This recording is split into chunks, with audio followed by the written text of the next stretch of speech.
Whispering Streets.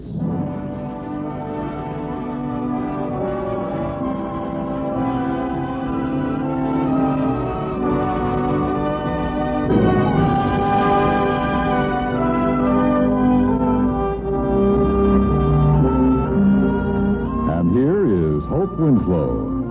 Hello. Technically, the whispering streets of the heart are the arteries that pump the blood into it and hurry the blood out of it. But I like to think that the heart's real whispering streets are the ones that project human kindness and give out tenderness. The superintendent of nurses in a big hospital has need of tenderness and human kindness, even when she's away from the hospital. As Anna Callahan stood in front of her apartment door, fitted a key into the lock, she was preoccupied. She scarcely heard the door across the hall opening. She started violently when a voice spoke her name. Good evening, Miss Callahan. Good evening, Mr. Borden. I heard you coming along the hall. Thought it might be the boy with the evening paper. You look tired, Miss Callahan. I am tired. Come into my apartment. I'll fix you a cup of coffee. No, I wouldn't be good company. I have too much on my mind tonight. If you feel strange about drinking coffee in a man's apartment, just say so. Well, in a way, I do. All right. Then we'll leave the door open. That'll placate Mrs. Grundy. This is the 7th time I've invited you for a cup of coffee, Miss Callahan. I'll catch you off guard yet? Or maybe someday you'll invite me to your apartment. Perhaps someday I will. Good night, Mr. Borden.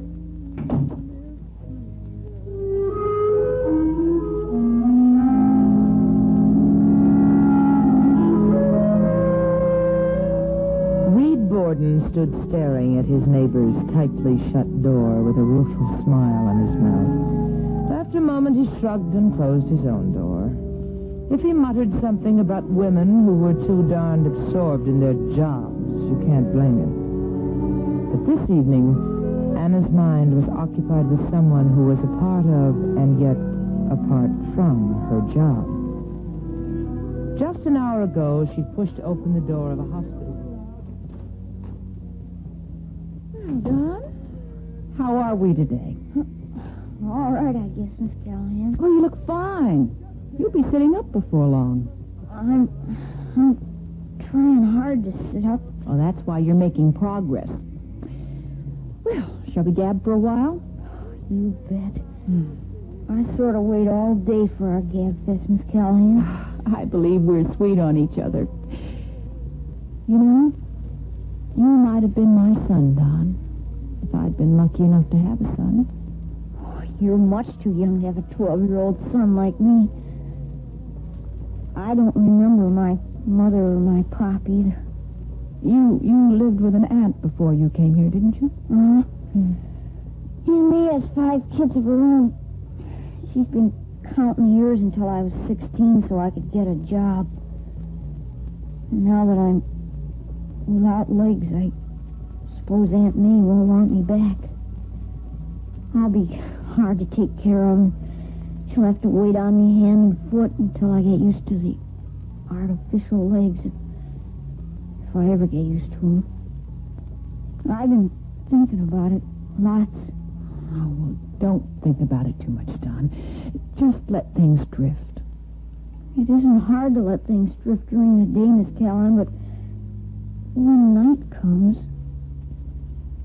there are places, aren't there, Miss Callahan, where they send boys like me? Well, yes, there are homes. Charity homes, where the relatives don't have to pay. Aunt May was here a while ago during visiting hours. Did she say anything to upset you? Not especially. She just said what I already knew. I don't blame her. She has her own kids. It's only right that they should come first. I'd just be a drain. Oh, don't talk about being a drain. I brought you a couple of books, Don.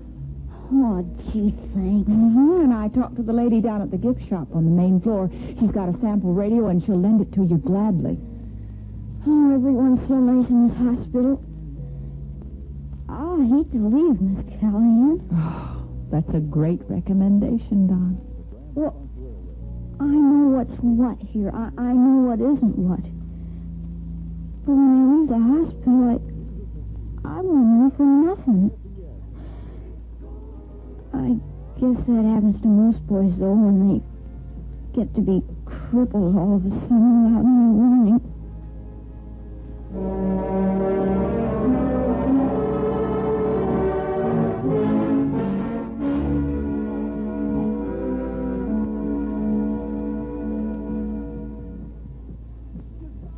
In just a moment, Hope Winslow will be back again. But first, French is certainly a romantic language. Can you translate this French phrase? Vous serez récompensé. It means you will be rewarded. Now, you may not be stationed where French is spoken, but no matter where you are overseas, you can be sure that you will be rewarded in many ways if you make the effort to learn the language of the country where you are. While overseas, you are a guest of the country in which you're stationed, and therefore have an obligation to the people. You should act in the same way you would expect someone to act who is visiting your country. Friendship is a valuable thing between people and nations. You can make many new friends and help the cause of understanding between the United States and other countries if you learn the language. A new language can be fun, too. So give yourself a break. Yes, you will be rewarded if you learn the language.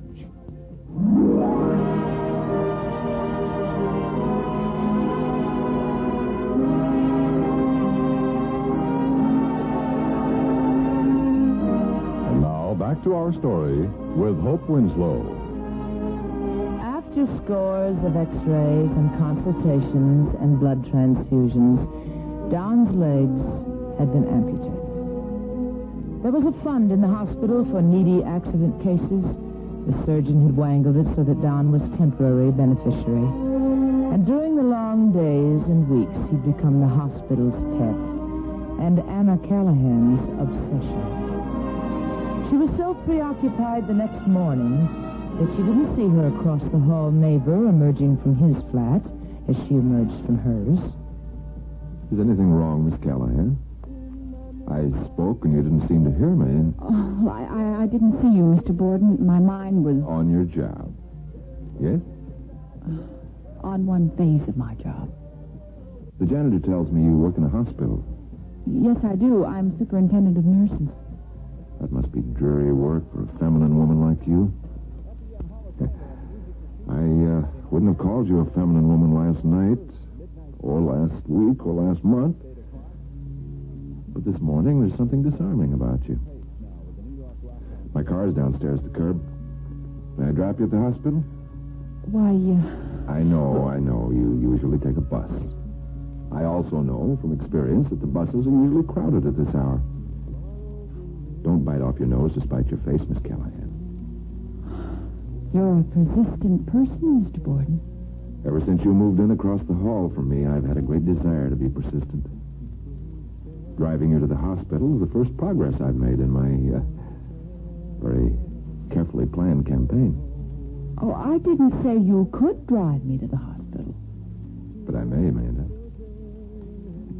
There, now, you see, you're smiling. It's the first time you've ever smiled. At me?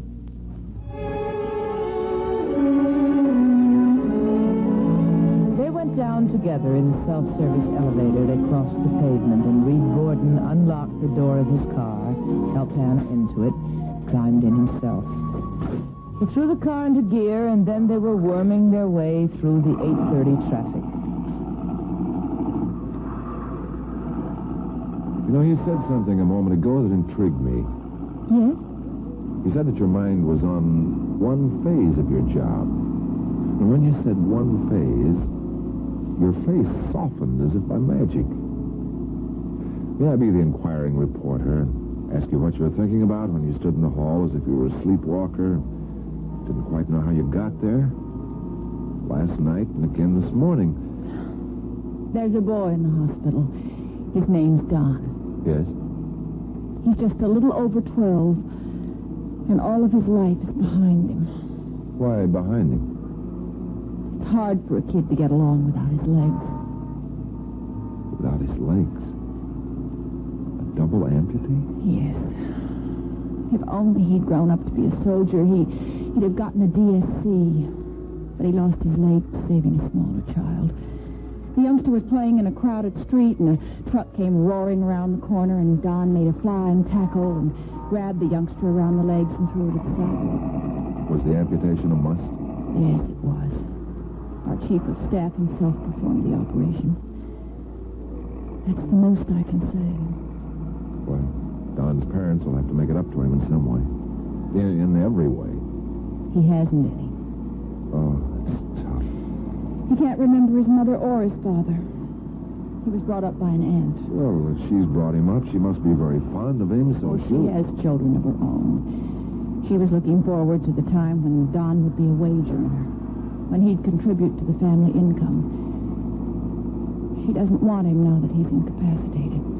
Why, what a monster. No, not a monster. Just a harassed woman, Mr. Borden. There are many such. But Don understands the situation. He knows that his Aunt May's own children must come first. Then you've discussed the situation with him? Yes. Yesterday afternoon he was talking about charity homes that take care of crippled boys. Broke my heart to think of him going to a home. I guess we'd better change the subject. I'm getting too emotional. A woman who works in a hospital as hard as you do shouldn't be so sensitive. Your heart must be broken at least 50 times a day. No one's ever affected me the way Don does, Mr. Borden. I'll get out at the next corner. You look upset yourself, Mr. Borden. And you don't even know the boy. Double amputee.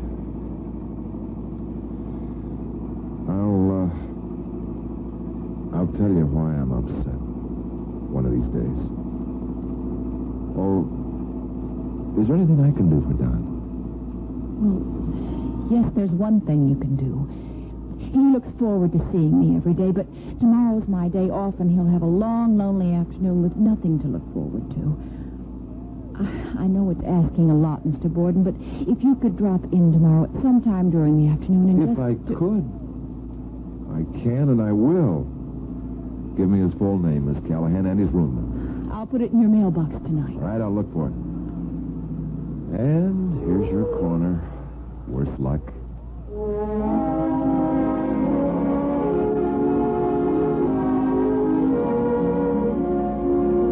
Anna Callahan had her usual gab with Don that afternoon. She told him that a man was going to call on him tomorrow as her proxy. And she was glad that his face didn't brighten at the thought of a stranger, glad that he wanted her.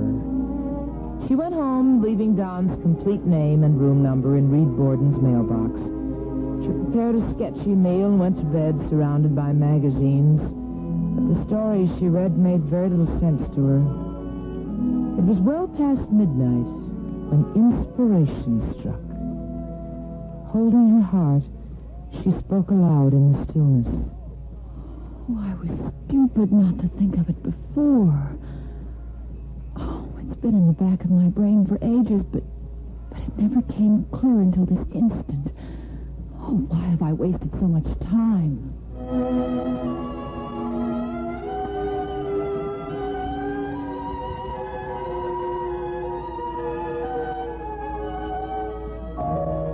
The next morning, she went downtown, but not to the hospital.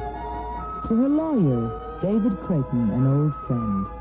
He greeted her in a genial fashion. Oh, good to see you, Anna. Oh, it's good to see you, Dave. Looking very well this morning. Pink-cheeked, dewy-eyed, all the rest of it.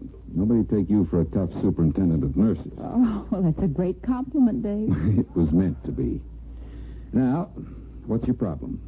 Now, how do you know I have a problem? If you hadn't a problem, you wouldn't be here. Oh, touche, David. Oh, out with it. You're a busy woman, I'm a busy man. I know, and I won't take up any more of your time than necessary. You see, Dave, I want to ask you a few questions about legal procedure. I'm all ears. But I hope you haven't gotten yourself into some sort of a jam, my dear. Well, I haven't yet. But I may before I'm through. David, I want to adopt a boy.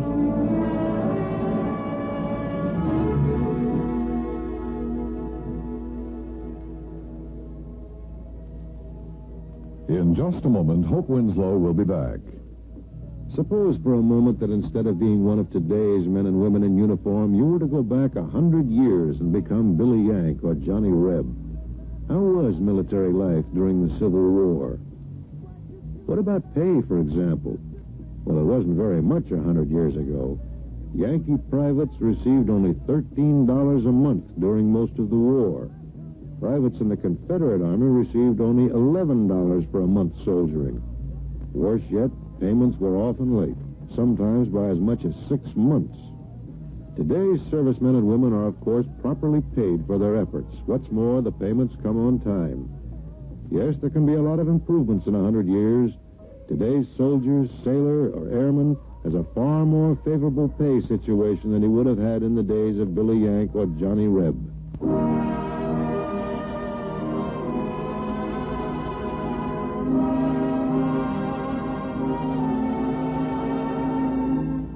And now, back to our story with Hope Winslow. David Creighton's bushy eyebrows rose as he stared into Anna Callahan's face. She felt herself blushing. Why, she didn't know. She waited until the bushy eyebrows had come down to their normal position, and then... Well, you heard me, David. Why, I thought I heard you, but then I decided I couldn't believe my ears. When did you get the idea of adopting a boy, Anna? Well, it's quite a long story, but I'll be as brief as possible.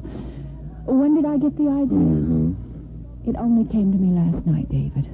I was lying in bed trying to puzzle things out, and suddenly I had an answer. Well, is it a young boy? I mean, a little kid, or is it an infant you want to adopt? Don's 12. But, good heavens, Anna, how would you handle a boy as old as that? 12's a difficult age, believe me. I have a daughter who's only 15, and she's a mystery to all of us. And a 12-year-old boy can be a real hellion. Some kids, not much older than he, run with gangs. John won't be running with any gangs, Dave. He won't be running at all. Well, what do you mean by that? He lost both his legs in a street accident. He needs me very badly, Dave. His father and mother are dead, and he loves me, and I love him, so it's just perfect. Well, that's what you think. Where'd you meet up with this kid? In the hospital, I suppose. That's right. Anna, don't you know anything about the adoption laws? Well, not a thing, Dave. That's why I'm here. Well, of course, I know that the courts have to approve any adoption. And I know there must be financial security and spiritual security. And I know that I must be able to give him an education. And I must prove he'll never be a public charge. And There must be more than that, my dear. There must be 2 parents. What? An unmarried woman cannot adopt a child. Neither, for that matter, can an unmarried man. I'm sorry, Anna. I didn't mean to upset you. You didn't mean to upset me. That's a ghastly understatement, Dave. Oh, come now. Maybe this is just an impulse, a passing fancy. Oh, no, Dave. I'm not the sort of woman who has whims. You should know that. Well, you've never had them before, but there's always got to be a first time. Your eyes are filling with tears, Anna. I'm sorry. I wish there was something I could do.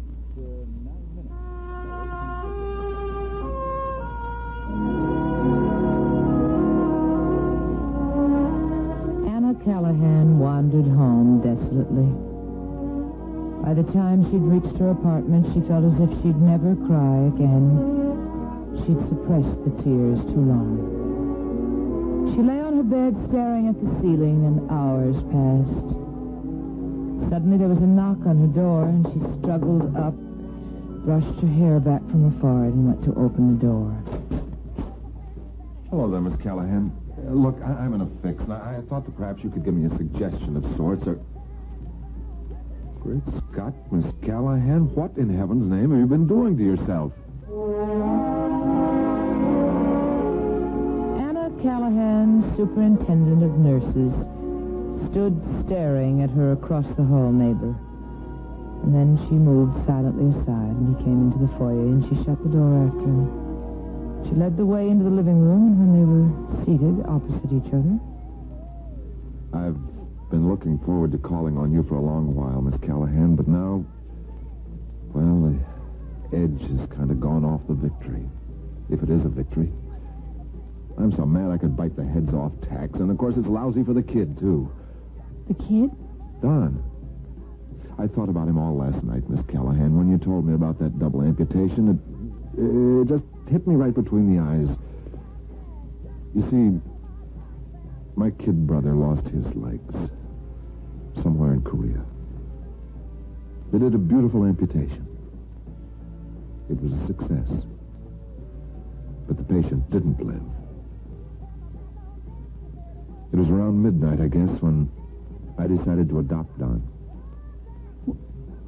When you decided to adopt Don? Yes. If we talk to each other, of course. Well, Don and I talked to each other all right. And I sort of hinted what I had in mind. Then when I left him, I went directly to my lawyer. And the lawyer pointed out that you were unmarried. Now, how in the name of common sense... Thought waves must have been running back and forth across the hall between our apartments around midnight, Mr. Borden. I had the same idea about Don. That I'd adopt him, I mean. I saw my lawyer this morning, and he told me precisely what your lawyer told you, and... Why are you staring at me that way? Can't you guess why I kept wanting to know you? Though you gave me brush off after brush off? Can't you guess why I've been trying to intrude on your privacy? The first time I saw you, I thought, she's for me. Will you marry me, Anna? You must want Don very badly. I want him badly. Not half as badly as I want you. When you get to know me, Anna, you may like me very much. I've been told that I grow on people, and... Anna, you're blushing. That's a good sign, isn't it?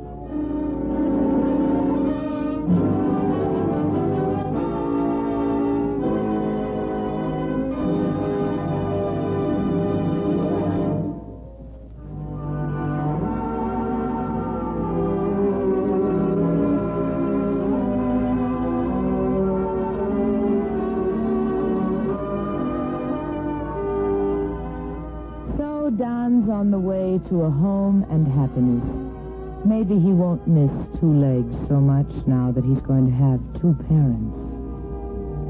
When Anna Callahan went to see her lawyer and friend, David Creighton, he told her that he had a 15-year-old daughter who was a mystery to the whole family.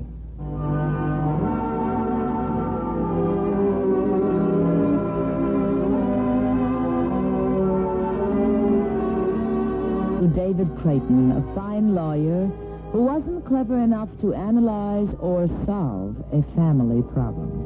Until then, this is Hope Winslow saying goodbye from the Whispering Streets.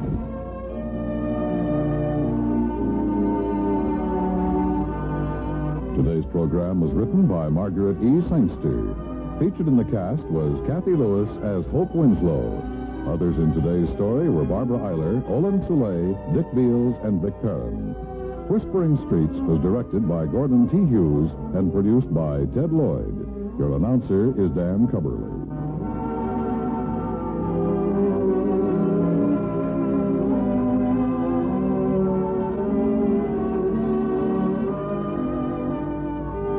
Whispering Streets, has come to you through the worldwide facilities of the United States Armed Forces Radio and Television Service.